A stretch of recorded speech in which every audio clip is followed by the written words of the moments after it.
अस्सलामुअलैकुम। आज के इस तज्ज़िये में हम इस्लामी तारीख़ के एक ऐसे वाक़े पर बात करेंगे जो शुरू में तो किसी दिल तोड़ देने वाली हार जैसा लग रहा था, लेकिन असल में वो हिकमत अमली और सब्र का एक बेमिसाल शाहकार साबित हुआ। चलिए इस डीप डाइव का आगाज़ करते हैं। आज के इस एक्सप्लेनर में हम इन अहम पॉइंट्स को कवर करेंगे। पहला, वो अजीम ख्वाब और सफ़र। दूसरा, मुआहदे की वो सख्त शराइत। तीसरा, हकीकी फ़तह और शिकस्त का फ़र्क। और आखिर में, आज की यूथ के लिए इस सब में क्या असबाक हैं। तो शुरुआत करते हैं उस अजीम ख्वाब और सफ़र से। वक्त था 6 हिजरी का।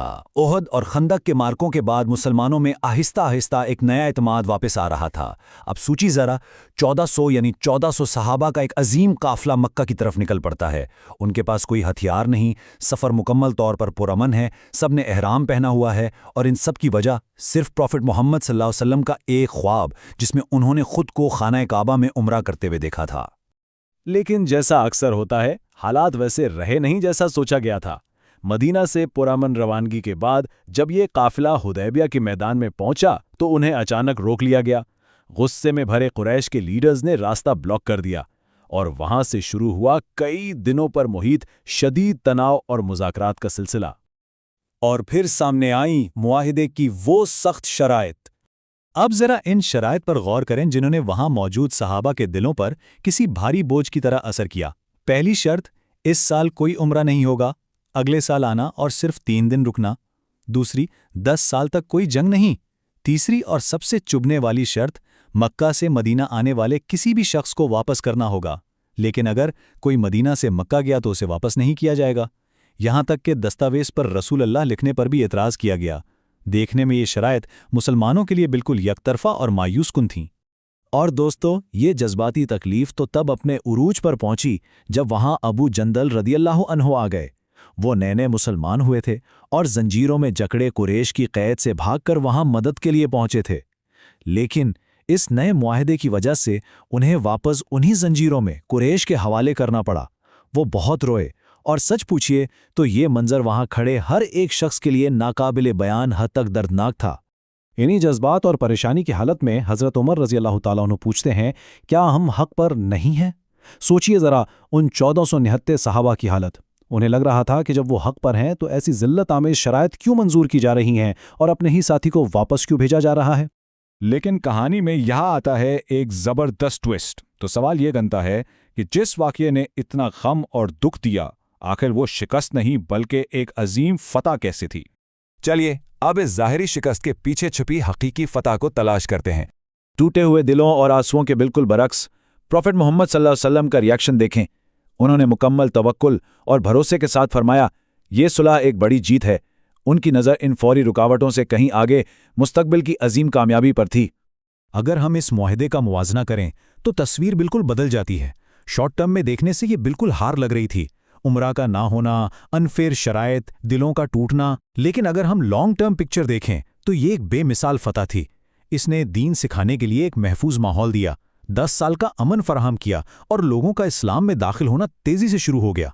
एक धोखा देने वाला फौरी नुकसान असल में बड़ी कामयाबी की चाबी था। इस बात को क्लियर करने के लिए जरा इन नंबर्स पे नजर डालें। 6 हिजरी में सुलह पर दस्तखत हुए, 10 साल के अमन का प्लान बना, और इस अमन का नतीजा ये निकला कि लोग बगैर किसी खौफ के मदीना आने लगे। सिर्फ 2 साल के अंदर अंदर मुसलमानों की तादाद सीधा दोगुनी हो गई। और इस सब की तस्दीक तो कुछ ही दिनों बाद आसमान से आ गई जब सूरा अल-फथ नाजिल हुई। अल्लाह ताला ने इस वाक़े को वाज़े तौर पर फ़तहुल मुबीन यानी खुली फ़तह करार दिया। ये अमन असल में आगे चलकर फ़तेह मक्का के लिए एक बिल्कुल सीधा रास्ता हमवार कर रहा था। अब आते हैं इस सवाल पर कि आज के दौर की यूथ इस मुआहिदे से क्या सीख सकती है। आज के वक्त में जब कभी इम्तिहान में फ़ेल होते हैं, कारोबार में बड़ा लॉस होता है या कोई अहम रिश्ता टूट जाता है तो हम फ़ौरन घबरा जाते हैं। लेकिन हुदैबिया वाला माइंडसेट हमें यह सिखाता है कि जो चीज़ हमें बिल्कुल एक डेड एंड लग रही है, हो सकता है वो एक बेहतर मुस्तकबिल के लिए अल्लाह का बनाया हुआ कोई नया रास्ता हो। ये फौरी तकलीफ असल में किसी बड़े प्लान का हिस्सा होती है। एक और बहुत ज़रूरी सबक जो यहाँ से मिलता है वो है क़यादत की इताअत। अपने बड़ों, असातिज़ा या वालिदैन की बात मानना, चाहे उनकी रहनुमाई हमारे उस वक्त के फौरी जज्बात के बिल्कुल खिलाफ ही क्यों ना लग रही हो। सहाबा ने अपने टूटे हुए दिलों के वजूद فیصلہ تسلیم کیا اور یہی آگے چل کر ان کی سب سے بڑی کامیابی بنی۔ تو جو بنیادی ٹیک اویز ہم سب کو اس تجزیے سے لینے چاہیے وہ یہ ہیں: ظاہری نقصان پر سخت صبر، اللہ کے بہترین منصوبے پر مکمل توکل، جذبات کے بجائے عقل اور دور اندیشی سے کام لینا، اور غصے کے مقابلے میں امن کو ترجیح دینے کی طاقت۔ اس سب کا جو الٹیمیٹ کنکلوژن نکلتا ہے وہ یہ ہے کہ ہماری سب سے بڑی مشکلات کا حل اکثر ایک شروعاتی ناکامی کے بھیس میں چھپا ہوتا ہے۔ زندگی میں جب بھی لگے کہ راستہ بند ہو گیا ہے تو یاد رکھنا چاہیے کہ اللہ کا پلان ہمیشہ ہر حال میں ہمارے پلان سے بہتر ہوتا ہے۔ اس تجزیے کو ریپ اپ کرتے ہوئے ہم سب کو اپنے آپ سے ایک بہت اہم سوال پوچھنا چاہیے: جب اگلی بار زندگی میں کوئی بڑی پریشانی یا رکاوٹ آئے تو کیا ہم اسے ایک تھکا دینے والی شکست مانیں گے یا ایک کھلی فتح کی سنہری شروعات؟ امید ہے کہ یہ گفتگو ہمیں کسی بھی مشکل وقت میں حدیبیہ جیسا خوبصورت صبر اپنانے کی ترغیب دے گی۔